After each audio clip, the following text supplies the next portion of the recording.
Students ये NCERT exercise problem 2.33 from page number 71 of structure of atom है। तो इसकी स्टेटमेंट रीड करते हैं। What transition in the hydrogen spectrum would have the same wavelength as the Balmer transition n equal to 4 to n equal to 2 of helium positive spectrum. इस question में आपसे पूछा गया है कि हाइड्रोजन स्पेक्ट्रम की ऐसी कौन सी ट्रांजिशन आएगी जिसकी सेम वेवलेंथ होगी जो कि हमारे पास हीलियम पॉजिटिव स्पेक्ट्रम के केस में ऑब्जर्व हो रही है। हीलियम पॉजिटिव स्पेक्ट्रम की जो इन्होंने ट्रांजिशन ली है वो in case of Balmer series ली है। ऑर्बिट 4 से इलेक्ट्रॉन जो है वो ऑर्बिट 2 पे जंप किया है। इस केस में डेफिनेटली हमने वेवलेंथ इक्वल करनी है, तो हम वेवलेंथ फाइंड आउट करने से ही अपना क्वेश्चन स्टार्ट करेंगे, right. So for helium positive spectrum, क्योंकि गिवन वैल्यूज में हमारे पास हीलियम है, सो हीलियम पॉजिटिव स्पेक्ट्रम के केस में 1 बाई लेमडा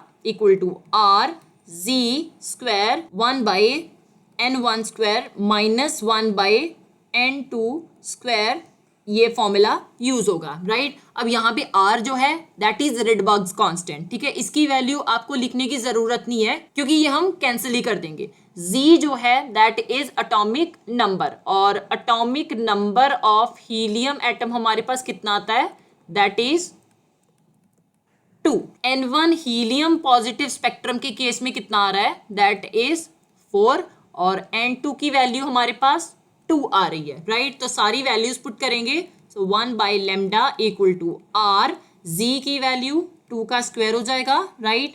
1 बाई n1 का स्क्वायर दैट मीन्स 1 बाई 4 का स्क्वायर आ गया, माइनस 1 बाई n2 का स्क्वायर दैट मीन्स 2 का स्क्वायर हो जाएगा, राइट। सो अब हम इसे सॉल्व करते हैं। 1 by lambda equal to R, 2 का स्क्वायर 4 आ जाएगा, राइट। और मेरे पास 1 बाई 4 का स्क्वायर 16 बना देगा, माइनस 2 का स्क्वायर 4 आ जाएगा, सो 1 बाई 4 आ गया। यहाँ पे 16 जो है वो मेरे पास 4 के टेबल पे आता है, तो अगर मैं एलसीएम लूंगी तो मेरे पास एलसीएम 16 ही आ जाएगा। So 1 by lambda equal to R into 4, LCM हमारे पास 16 आ गया, 16 डिवाइडेड बाय 16 1 आ जाएगा, 1 इंटू 1 1 बन गया, माइनस 16 डिवाइडेड बाय 4 4 हो गया, 4 इंटू 1 4 आ गया, right.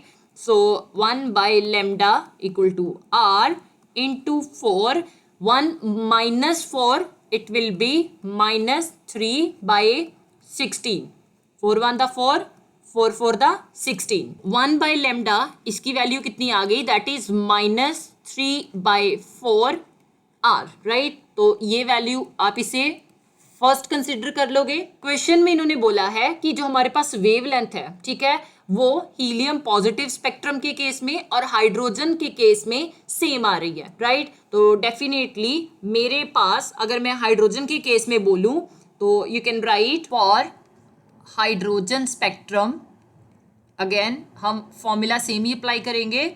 So 1 by lambda equal to R Z square, right, 1 by n1 square minus 1 by n2 square. अब इस केस में हमारे पास जो रिडबर्ग कांस्टेंट है, ठीक है, आर की वैल्यू जो है वो जब हम हीलियम के साथ इसे कंपेयर करेंगे तो कैंसिल हो जाएगी। जी यहाँ पे आपने एटॉमिक नंबर ऑफ हाइड्रोजन लेना है, right. So atomic number of hydrogen कितना होता है, 1 होता है, राइट। सो हम वैल्यूज पुट करेंगे, सो 1 बाई लेमडा और एज इट इज लेंगे, राइट, और जी 1 का स्क्वायर हो जाएगा। n1 और n2 की वैल्यू जो है वो हमने फाइंड आउट करनी है। सो डेफिनेटली ये हमारे पास 1 by n1 square minus 1 by n2 square आ जाएगा, राइट। सो 1 का स्क्वायर डेफिनेटली 1 ही होता है, तो 1 इंटू आर हमारे पास r बन जाएगा, right, and it will be 1 by n1 square minus 1 by n2 square आ जाएगा, राइट। अब ये जो इक्वेशन आई है इस इक्वेशन को मैं सेकंड इक्वेशन कहती हूँ, राइट। अब इन दोनों केसेस में हमने क्वेश्चन में ही बात की है कि वेवलेंथ जो है वो सेम आ रही है, राइट। सो इनकी वेवलेंथ अगर सेम है तो इन दोनों इक्वेशंस को हम इक्वल कर सकते हैं, since lambda is same in both cases,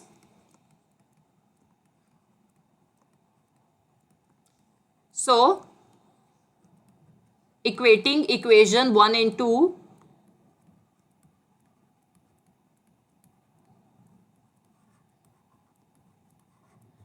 तो क्या बन जाएगा ये, ठीक है, 1/λ की हम दोनों वैल्यूज जो है वो इक्वल कर देंगे. सो it will B R 1/n1² minus 1/n2², ये हाइड्रोजन के केस में है, इक्वल टू -3/4 R आ गया, राइट. ये हीलियम पॉजिटिव के केस में है. सो R के साथ R कैंसिल कर दिया, ठीक है. So it will be 1/n1² minus 1/n2² equal to -3/4 आ गया. अब हम हिट एंड ट्रायल मेथड लगा के n1 और n2 की वैल्यूज पुट करके देखेंगे कि कौन सी वैल्यू जो है वो -3/4 के इक्वल आती है. इस केस में सबसे पहले मैं n1 की वैल्यू 2 पुट करूंगी और n2 की वैल्यू 1 पुट करूंगी, right. So you can write for the first line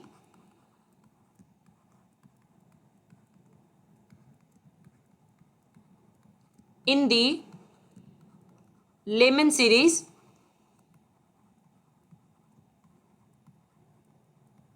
obviously n1 की वैल्यू मैं यहाँ पे 2 अज्यूम करूंगी और n2 की वैल्यू मैं 1 अज्यूम करूंगी. दैट मीन्स कि n1 टू n2 जो है ये ट्रांजिशन हो रही है, राइट. तो डेफिनेटली हम इसकी वैल्यू पुट करके देखेंगे. 1/n1², दैट मीन्स कि 1/n1 की वैल्यू हम 2 ले रहे हैं, सो 2 का स्क्वायर आ जाएगा, माइनस 1/n2 का स्क्वायर, दैट मीन्स कि 1 का स्क्वायर हो जाएगा. अब ये जो वैल्यू हमारे पास आ रही है इसे हमने -3/4 के इक्वल बनाना है, राइट. सो 1/2 का स्क्वायर 4 आ जाएगा, माइनस 1/1 का स्क्वायर डेफिनेटली 1 ही आता है. सो ये किसके इक्वल होनी चाहिए, -3/4 के. जब मैं एलसीएम लूंगी, राइट, तो एलसीएम इस केस में क्या आएगा, 4 इंटू 1 4 आ गया, 4 डिवाइडेड बाई 4 1, 1 इंटू 1 1 बन गया, माइनस 4 डिवाइडेड बाई 1 4 आ गया, 4 इंटू 1 4 आ गया. सो ये इक्वल आनी चाहिए हमारे पास -3/4 के. 1 माइनस 4 इक्वल टू -3 आ गया, डिवाइडेड बाई 4 इक्वल टू -3/4 आ गया. You can right the transition of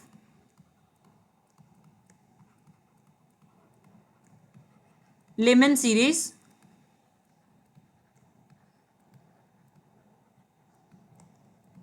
in hydrogen spectrum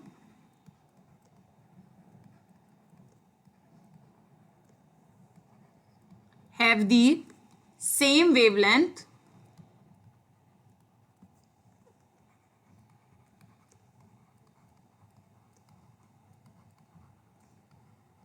as Balmer transition